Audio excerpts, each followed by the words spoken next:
Okay,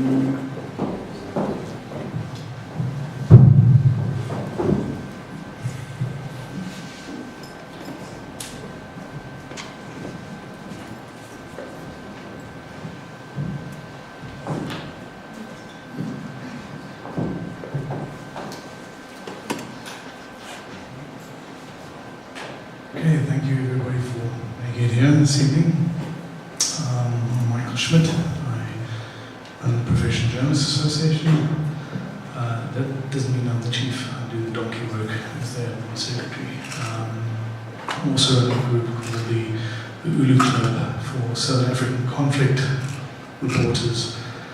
And this is, I guess, one of our public engagements in which we talk about the ethics of journalistic engagement. We're going beyond that in this, however, and we're looking at how one intervenes when it is quite patently obvious that there is a genocide underway.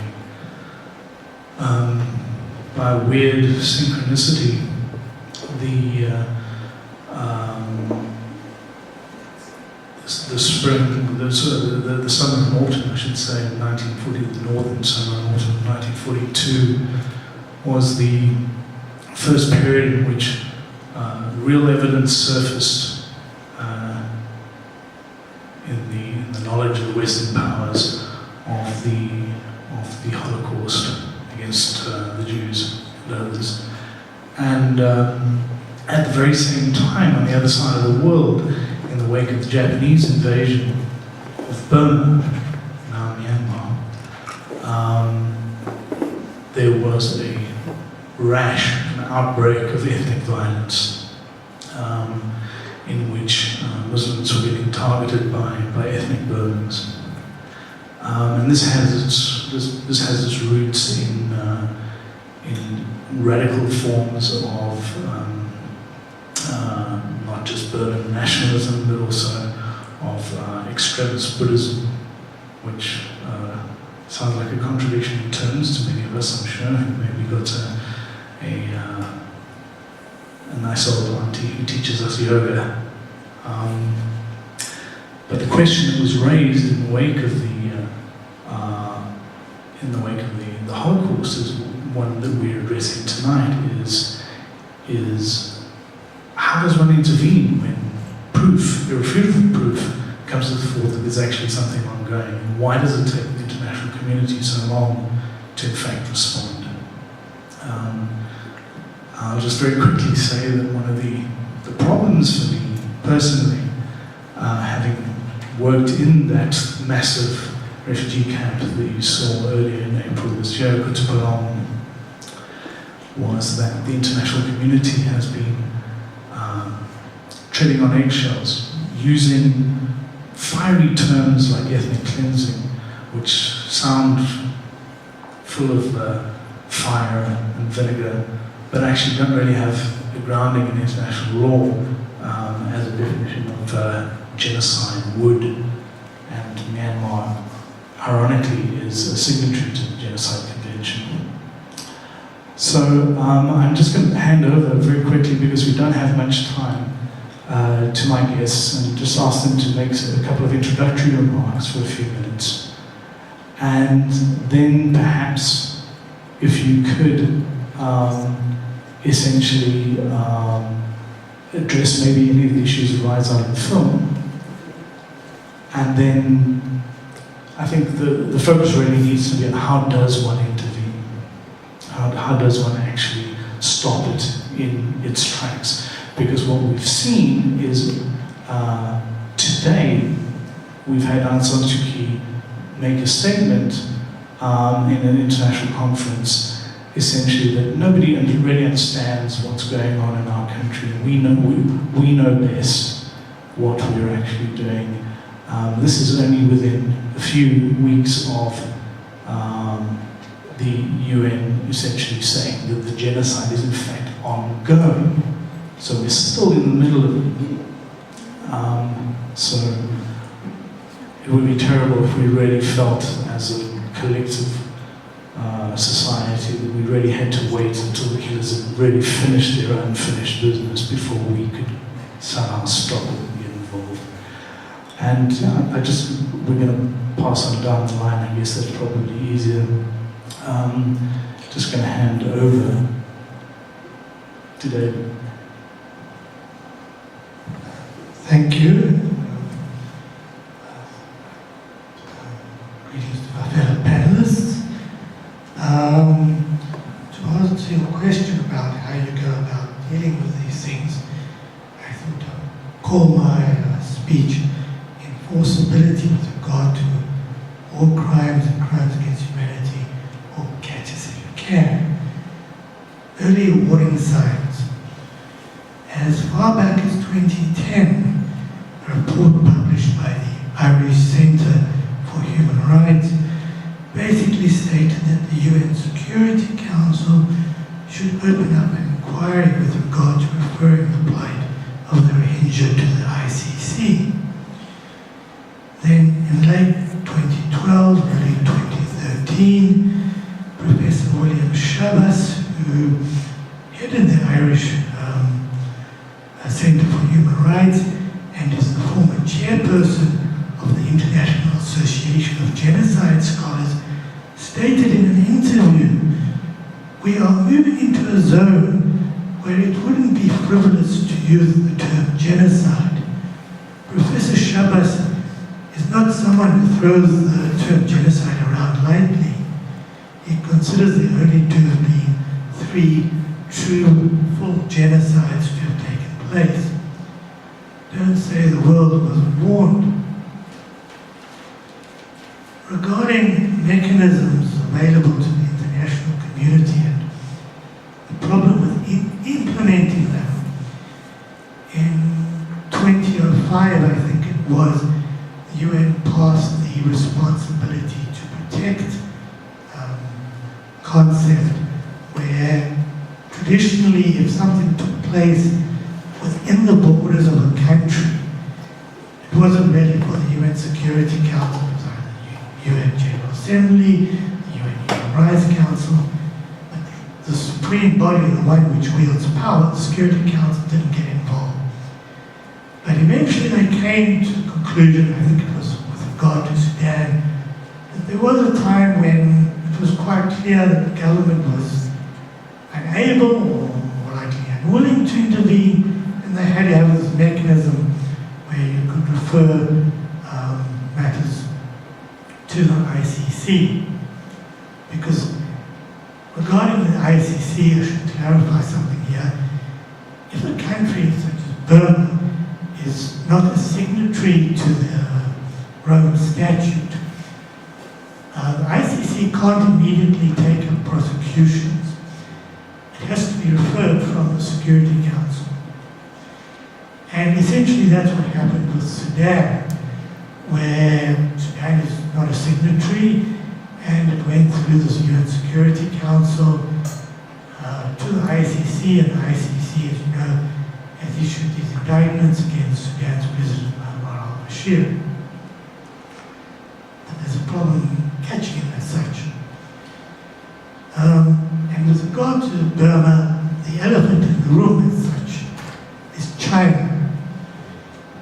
China has a veto on the UN Security Council, and for, I can explain later, Burma is the new Suez. It is part of vital strategic interest to China, and China is not going to budge allowing it through. Russia, to a degree, to undermine Western influence, will also probably use their veto.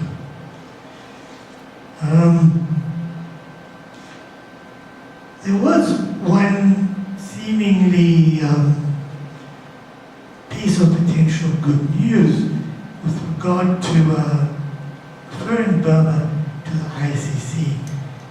While Burma is not a signatory to the ICC, Bangladesh, which the Rohingyas also were driven most traumatically into, is a signatory to the Rome Statute. And Fatou Bensouda, who is the chief prosecutor for ICC, came up with a rather innovative legal approach, whereby since they were deliberately driven into Bangladesh, doesn't then Bangladesh become part of the scene of the crime as such? And she got asked for and got a ruling from the judges. Yes, you can then make it matter for the ICC without going through the Security Council. The problem you're then faced with is she's now going to go ahead and compile a case against the generals, and perhaps like Sudan, you're going to have indictments issued. But like Sudan, how do you catch them? As you all know, General Bashir came here, Omar al-Bashir came here about 2 years ago. South Africa's supposed to arrest him, didn't do so. Last year he went to Uganda, also a signatory. Ugandans didn't do anything. So how do you catch them in the end? And I'd like to leave you with the thought that with the prospect of justice going unanswered, it sends a message to the broader world that if you've got enough big friends, you can get away with it. Thank you. Well, I would like to take it one step further. You know, people tend to blame the United Nations. But the United Nations can do only what the big powers want or allowed to do. The Security Council is the only organ of the United Nations which has any peremptory power, any real power. And of course, it's bound by the veto power which is given by the United Nations Charter to the permanent 5 members to get power since the UN was set up in 1945. There's an interesting project which is coming out of a young Professor Jennifer Trahan at New York University School of Law. She is approaching the General Assembly to request an advisory opinion from the International Court of Justice. Now, the International Court of Justice is the highest court of the United Nations. It's got no. Sorry, sorry. I hope. Is that better? Do I need to start again? No.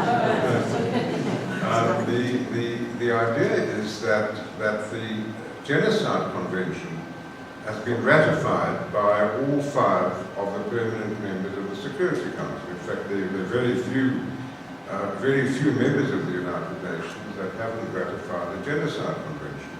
And as we heard, it's 70 years this year since the Genocide Convention was adopted by the General Assembly of the United Nations on the 9th of December 1948. The Genocide Convention not only prohibits genocide, obviously, but it requires all countries that are signatories to the convention to take any steps necessary to prevent genocide. The project that Professor Trahan has launched and is about to launch at the member of the Assembly, at the meeting of the Assembly of States Parties in The Hague next month, is to get an advisory opinion which wouldn't be binding. The International Court of Justice can't give binding advisory opinions, but they obviously carry significant weight. And she wants to get an advisory opinion to the effect that for a country to veto an investigation or steps to prohibit genocide is a violation of the Genocide Convention. If a country is obliged to take steps to do something, if it issues a veto against doing something, that must surely be in contravention of its obligations under the Genocide Convention. She's got the advisory opinion can only be requested by one of the main organs of the United Nations, and this would have to come from the General Assembly. And it seems to me that it may take a couple of years, but it shouldn't take longer than that.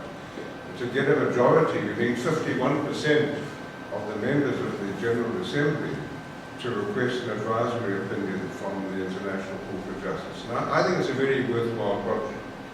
I think at least there'll be an advisory opinion that can be waived in the face of China and Russia, and in some cases the United States, who have used the veto to prohibit inquiries into some of the worst killings, mass killings, genocide and crimes against humanity in the last decade. In Sri Lanka, going on right now in Syria, and going on right now in Myanmar. And any steps that can be taken to prevent it, and to prevent this what seems to me to be an illegal use of the veto power by any of the 5 permanent members would be a good step. Forward. Good evening, everyone. Thank you for spending your time to come and speak about and learn about the Rohingya. My mandate's a bit different. I'm supposed to talk to you. My mandate's a bit different. I'm supposed to speak to you around advocacy. The truth is that we know brutality. Historical precedent has made us very aware and able to tell when something just quite isn't right. So when a state claims to be a democracy, but then it implements apartheid policies, we know it's not okay. And when the military goes around, as you saw, slaughtering children, gang raping women, razing villages to the ground, we're very clear about the fact that it's not okay. And slowly the anger begins to rise. Because we know that military necessity will never justify this type of action. So the idea that an activist is someone beyond us, in this magical land with NGOs that will solve all our problems, is a bit of a delusion. The reality is it's about us, and it's up to us to have that say. So it's in this spirit that Protect the Rohingya began in 2012. And we've been raising awareness, doing all sorts of talks and briefings, bringing Rohingya activists over to South Africa. We have an ebook. In 2015, we published a genocide report. And the project we're really proud of is last December, we had an all-women's legal team go down to Cox's Bazar, which is a refugee camp in Bangladesh, and take statements from Rohingya refugees who had crossed over during this August violence.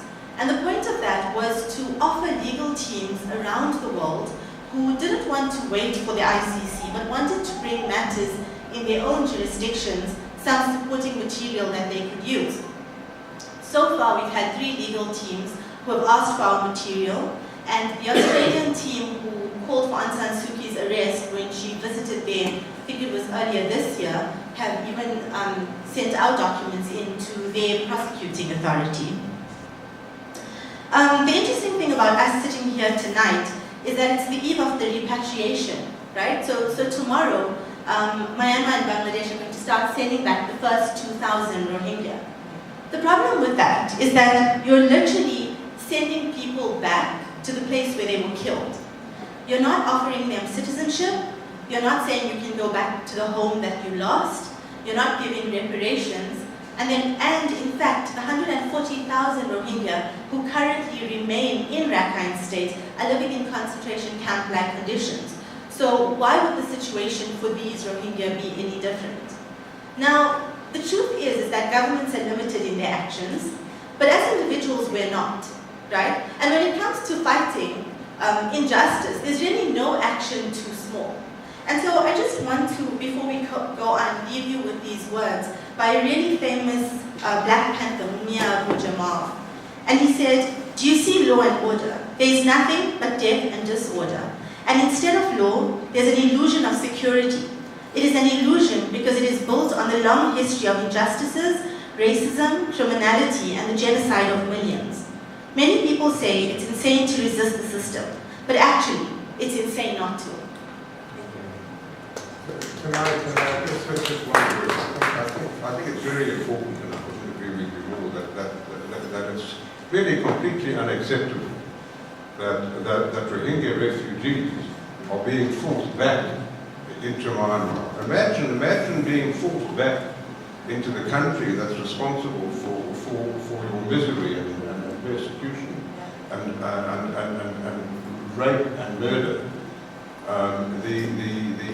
certainly the big powers should put a stop to that, and it should be quite clear that the international community is not prepared to allow that to happen, unless there are guarantees given of full citizenship rights and freedom of movement and freedom of speech for people. And even then it would be difficult to imagine people wanting to be back. And what's happening is, as I understood today's news, is that they're being sent in batches of 150. And these are people who are refusing to go back. The idea is to force them to go back. And I can't imagine any aid workers being in a position to allow that to happen. So I mean, this is worse than a disgrace. The interesting thing is that the reports today actually say that there have already been 2 reports of suicide, and that Rohingya have gone into hiding. The 2,000 who are going in batches of 150, families have gone into hiding. They say they've never been consulted, they don't want to go back, and already 4 boats have tried to leave to Malaysia and Thailand. And those of you who follow the news would have known that in 2015, the human trafficking scandal left about 8,000 Rohingyas stuck in the middle of the Andaman Seas because the traffickers had been caught by the Thai Coast Guard. And so now, from November until next year, March, the sea is going to be quieter. And if their only option is to return, then many of them are going to take the treacherous sea route. Yes, I see there's a editorial cartoon in the New York Times. The Rohingya refugees crossing the river back into Myanmar on the back of a crocodile heading back towards its mouth. And clearly this is putting these people back in extreme and perilous danger, especially, as you said, without any proper civil infrastructure to receive them, without any proper legal status, which Myanmar is still denying them flatly, and with no means of survival either. They are probably going to wind up in these, as you say, de facto concentration camps. There's an interesting dynamic between what we're talking about here. There's obviously the formal international process, and then there's a much more informal process. I think it's probably okay at this point to reveal, I suppose, that there are teams working underground in the country, gathering evidence specifically for the International Criminal Court, should it go to prosecution, which I suspect inevitable. But I was wondering how maybe these 2 elements could converge around maybe campaigns for sanctions against these regimes. Obviously, as you say, China as a huge weapons supplier to the Myanmar military is going to be resistant, but it's not beyond the possibility that a lot of key players can be blacklisted and that bank accounts can be frozen, etc., etc. The whole escalating suite of punitive measures can be enacted. The United States also has problematic relations with Myanmar, and it was really hoping that Myanmar, especially under Aung San Suu Kyi, would be a bit of an outpost for their pro-democracy stance. We use that term, of course, in the broadest possible sense, in the region, against, of course, China, etc. You've got quite a lot of background in the whole Free Burma campaign. Can you tell us first of all, how are you feeling at this moment about where Aung San Suu Kyi finds herself? Does she really have her hands tied, or is she really playing to the choir? Is she now essentially captured by the Burman nationalists and the military?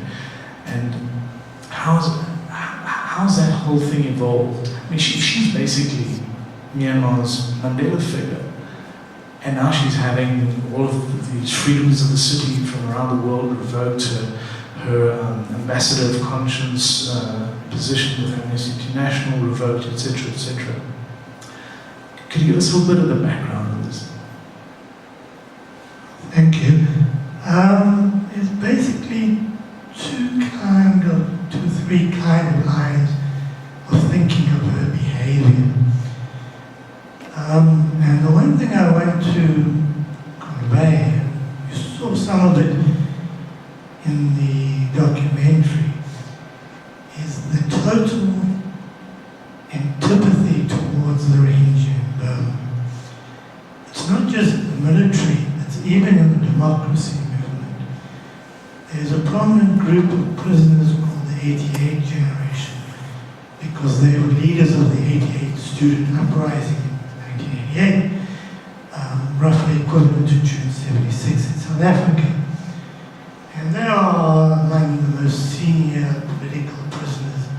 Their status is that of Rohingya treason tribalists in South Africa. And one of them, when the violence first erupted in 2012, he spent 17 years in prison, I should mention. And Burmese prisons are a whole lot worse than South Africa. And when he was asked about these Rohingyas, everyone got a shock, because he turned around and said, well, if we have to team up with the military to fight these Bengalis, we'll do it. It's like someone coming off the boat from Robben Island after spending 17 years there, and turning around and is going to announce that he's going to team up with B.J. Forster or P.W. Blurton to fight such and such a third party. It's unimaginable. But they're hated. And she realizes this, that she has a choice. She can either play her role and kind of everything except for the Rohingya and try and lead the country and slowly bend it around, or she can kind of give it up for a principled approach and possibly go back to house arrest where she spent 15 years. But she can't bring the people along with her. Not even her own party and supporters will come along. The other thing is that having spent 15 years under house arrest, most of it pretty solitary, that she's suffering from some sort of what they call Stockholm syndrome, that she's kind of being warped over to the military. She's been sort of softened in some way, psychologically, I think. But clearly, the Rohingya in Burma, no one gives a stuff about that. The hatred, it's hard to convey it. I gave you the example. The one prisoner. There are others. There's Anglo-Burmese woman. She's not even, if I can say, full-blooded Burmese. She's mixed race, so to speak. She's Christian. She lives in Canada. She's now about 60. She's lived in Canada since she was about 18 or something. So she's not growing up under the shadow of this toxic hatred of them. She's lived in a modern democracy, a multicultural country. She's a professor of what you believe in diversity studies at York University in Toronto. And when the reports of the rape of Rohingya women were coming out, and they're pretty consistent and true, she turned around and gave a tarty response about, well, how do we know it's not their own men? Maybe we'll wait to see the babies are born and see what they look like. I mean, that sort of callous statement from someone who's had an enlightened education.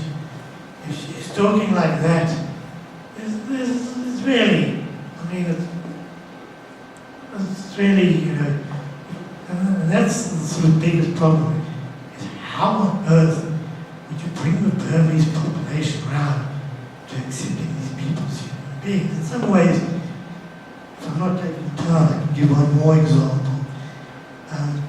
There was a picture doing one of these memes doing the rounds on the internet, and it shows from Nazi Germany a German man being led with a sign around him by a Gestapo officer. And the sign reads something about, "I am a race traitor." What's he done? He's had relations with a Jewish woman. And for that he's been publicly humiliated. Next to it is a picture of a Rakhine Arakanese Buddhist man being led by a Rakhine Arakanese Buddhist woman. What's he done to be humiliated like this? He hasn't had relations with the Rohingya woman. He has sold food to the Rohingya. Not given them food, sold food to them. And for that he's to be humiliated. They see them as sort of,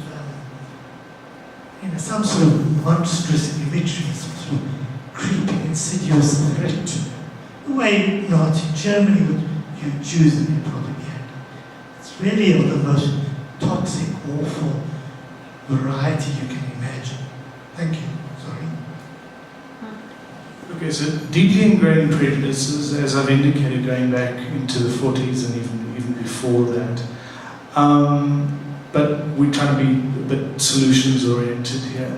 I don't know, maybe Shabnam or Richard, perhaps you could intervene here? Sorry, we're trying to look for solutions here. How do we intervene? Certainly, how do we stop a genocide when it's ongoing? Education, well, that doesn't always work, as you've shown. The international community is obviously, it's a big ship and with a small rudder, and it takes a long time to turn around. But there are other things that can be done, either at the activist level or at the judicial level. There are interventions that can be done. Is there anything that could be done now, immediately? Knowing that what we have, and fortunately, finally, belatedly, after a year, having a UN report that does say, look, this is genocide. We finally got to that point at least. I think one of the problems is, and this has been the position forever, people care more for what's happening on their own doorsteps than are happening far away. I mean, there wouldn't have been an international criminal court if there hadn't been ethnic cleansing in the former Yugoslavia. When it happened in other places before the former Yugoslavia, the United Nations really did hardly anything. But because it was in Europe, where they said never again after the Holocaust, because it was happening again in the former Yugoslavia, the Western powers got exercised about it. And they got the Security Council to set up the Criminal Tribunal for the former Yugoslavia, the first ever international criminal tribunal. And then there was a Rwanda genocide, and Rwanda asked for an international investigation into Rwanda. If there hadn't been one for Europe, there wouldn't have been one for Rwanda. If it had been the other way around, you can be quite sure that the United Nations wouldn't have set up the first ever international investigation into an African situation. And it's this lack of common humanity that is really what has to be overcome, and it can be. It was overcome certainly in the anti-apartheid movement. I remember when I was invited to become effectively the first chief prosecutor in the Yugoslavia tribunal, I wasn't keen on doing it because I hadn't had expertise in that area. And Nelson Mandela, President Mandela, said to me, we've had this invitation and we have to accept it because of what the United Nations did to help bring apartheid to an end. And it's this that has to be overcome, and I would suggest that it's important that in a little over a month from now, South Africa will have a non-permanent seat on the Security Council for 2 years. I think it's time that South Africa, it's the third time South Africa has had this position on the Security Council, and the previous two-year terms were really squandered by the South African government and its representatives in New York. And it's my hope now under President Ramaphosa that South Africa's foreign affairs that there will be a sea change. But again, that should be helped, I believe, if South Africa is to do anything about it. There has to be a very important push from civil society. And I think the sort of work that you're doing and you're doing is very important. And I have so much admiration for these activists, journalists and photojournalists who produced the sort of film we've seen this evening. And I'm sure it's one of the reasons that today, for the first time, I think, the United States spoke out against what is happening to the Rohingya people. That wouldn't have happened without this sort of journalism, and that has to be pushed to the furthest extent. I think that we can't say, I hate that person because everyone else hates them. It just doesn't work anymore. And with all the information that's out there, we can't really plead ignorance either. I mean, Aung San Suu Kyi chose to take that position in her country. So her silence is inexcusable, and it's interesting that yesterday the president of Malaysia, today one of the high-level American officials have said that she's defending the inexcusable. The thing is, South Africa, unfortunately, even with our votes at the United Nations Human Rights Council level, have abstained. We've been really sad. Like it's been a big tragedy. And so the one thing is that South African civil society has many issues, of course, that affect them locally, but they've not come to the table as far as the Rohingya are concerned. And because of that, our government doesn't feel the need to put out strong statements and to take any strong action. In fact, in 2017, 2016, our government allowed the sale of arms to Myanmar. And you can see very well in the video that we just watched what those arms were used for. So I think the first thing everyone can do is go home and just tell one other person about the Rohingya situation and ask them to tell one more person. Because that's how we learn about these issues. And then of course, there's so many activist issues. We have, it's called #BlackForRohingya, and it's been running for 5 years now. And on the 13th of June, it's an International Solidarity Day, where we ask people around the world to wear black and to share a message of solidarity about the Rohingya.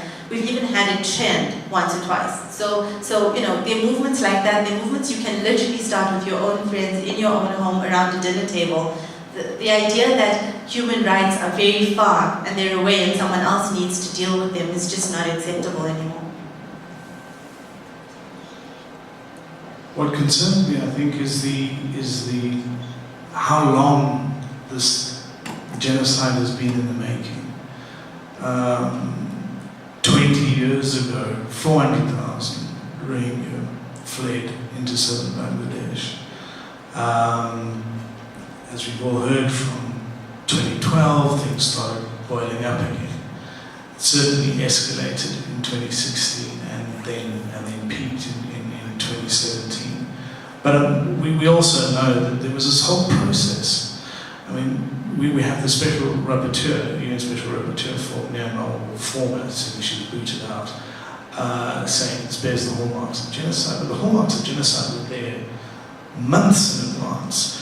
The corralling of people from 2012 into these de facto concentration camps, the denial of rights, the restriction of movements, the denial of citizenship and the attempt to put them in some sort of a special category, and then eventually, a month before the actual campaign started, on this pretext of moving against this tiny guerrilla force that I believe has only about 200 members in any case, the military went through the homes and started taking all metal implements away, including soup spoons, anything that could be fashioned into a weapon. In other words, anything that a housewife could use to defend herself against a rapacious soldier. We knew about that. So we see this build-up, and we don't intervene then.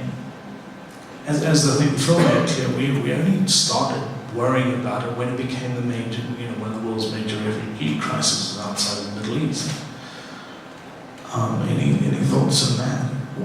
Surely we should have been much quicker off the mark, both as civil society and as the international community. Did anyone else take that?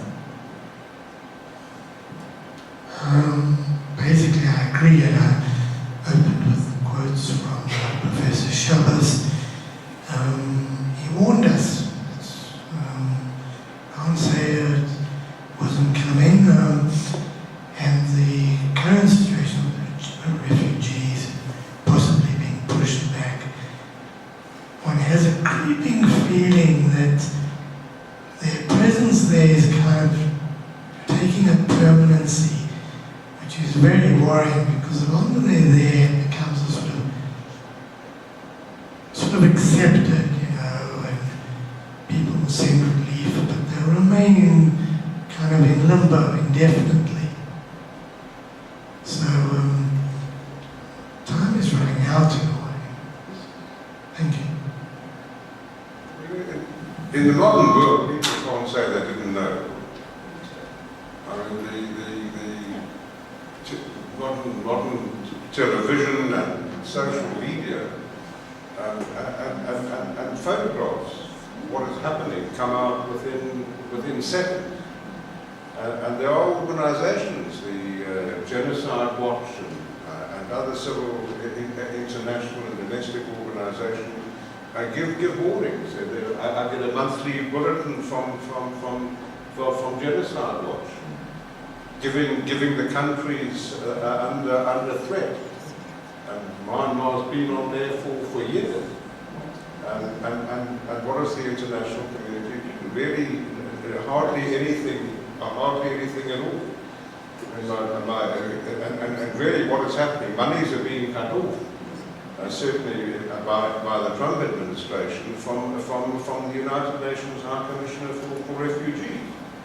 They're the people who are carrying the can for what, 740,000 Rohingya refugees who are in camps in Bangladesh. Also, maybe the issue is that for a long time, under military rule, the country was closed. So when it opened up, it became an untapped market. And so that's why when you do trade with countries, you're like, oh, it's really bad that you're raping women and girls to death, but we're still going to give you our money and we'd like to do trade with you. It kind of sends out the wrong message to the country, because it's almost like we're then complicit in the genocide. And so countries have been slow to sanction them and to sanction generals. I mean, 5 generals, 6 generals have been sanctioned. But of course, you saw the number of soldiers that are involved in a military operation of that size. So we definitely knew we didn't do much. Maybe we'll do more now.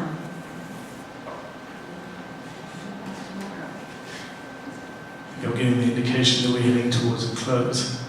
Martin Gilbert's book, The Allies in Auschwitz, is subtitled The Politics of Rescue. And you wonder how much of this is sort of circulating in this kind of environment today. But as you rightly said, Richard, this notion that we didn't know really doesn't obtain. Perhaps in the Second World War, certainly by July of 1944, the Allies knew exactly what was going on at Auschwitz, exactly what it was for and what it was all about. I guess their advantage at the time is that they were at war and they were already bombing the crap out of Germany, so they had a means of direct intervention already at their disposal, even there they were targeted. Here we really have no excuse. I don't know if any of my guests want to give me closing remarks, but I'm going to wrap it up there. Thank you so much for coming. Thank you. Just to kind of repeat myself, that the situation is very bleak, and the position, the power to act and possibly catch the Burmese generals. People say that Fatou Bensouda now has a mandate to pursue prosecution. It'll take 5 years for her to compile the indictments, and then you've still got to get them. And as I gave the example of Omar al-Bashir, they'll simply not come into arresting range. So it's a very bleak, sad situation. Thank you. I'll pass. Okay, well, I'm going to start with a quick advert. You can follow us on @Protect, capital P, capital R. So Protect Rohingya on Facebook and on Twitter, and we update daily. So we're one of the biggest sources of updates heading back quite a few years. The other thing is, when we were compiling for our ebook, we asked South Africans and people overseas to send us poems, pictures, photos, articles that they'd written about the Rohingya, and these were then published into an ebook. And one day I got to my office and there was an envelope that came from Cox's Bazar in Bangladesh, and a teacher had sent her students drawings. And so they're out here this evening, so as you leave, please do have a look. And let us be hopeful, because to sit back home and say there's nothing that we can do is terrible defeat. And that's not what the Rohingya need from us, and it's not what they deserve.